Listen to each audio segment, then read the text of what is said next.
radio stations, news channels, TV media private shutdown. On September 21, 1972, President Ferdinand Marcos has declared martial law. The country's free press became its first casualty. The Proclamation 1081, which contains the President and Dictator Ferdinand Marcos' order, the official and immediate closure and military takeover of majority media outlets for the purpose of controlling and manipulating information.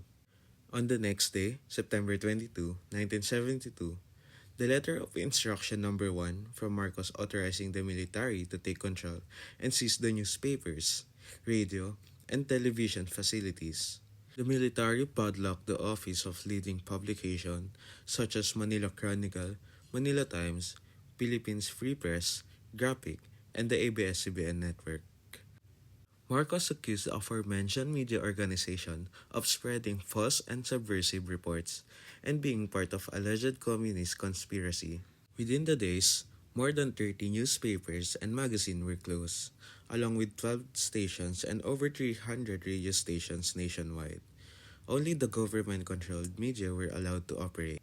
The Department Order Number 1 enforced the blanket censorship, which means that the government editorial opinion is prohibited, critical of the government.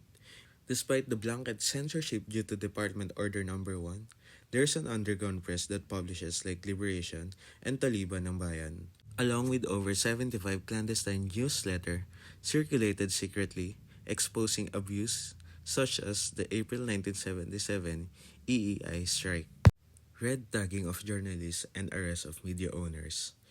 Marcos was very ruthless. Not only did he shut down media outlets, but he also silenced the people behind them, such as journalists, editors, and media owners. They were jailed because of accusation of being subversive, communist, or enemy of the nation.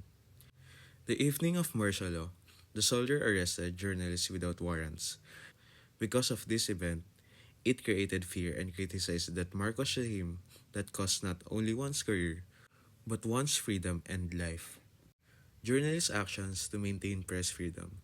Despite the shutdown of media, blanket censorship, and red tagging of journalists, many still made ways to report the unjust, the truth, and the human rights abuses. The Mosquito Press, which is a small, underground publication, has kept democracy alive through reports of the truth. Many journalists were scared, but managed to still write in hiding.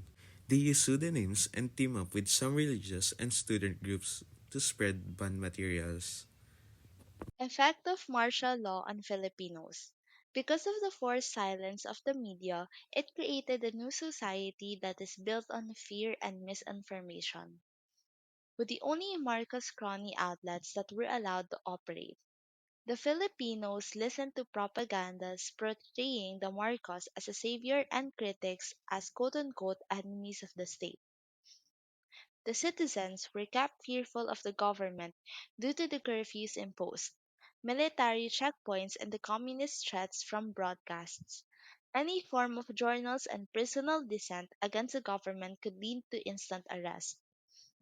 Many student newspapers and publications were also censored, but publications from UP, Ateneo, and LaSalle distributed critical literature in secret. The Catholic Church did not stood silent but publicly spoken out against martial law. Marcos controlled media censored this news about the events. Effects of martial law on contemporary media.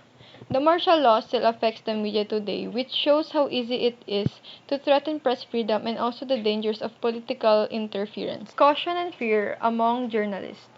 The rise of investigative and independent media. Stronger advocacy for press freedom.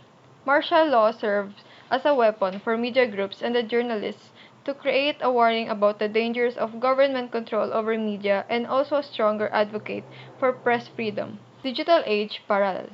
In the present or digital era, harassment and censorship primarily happen because of online disinformation and the cyber labor, which reflects the same tactics that was used to suppress the press during martial law.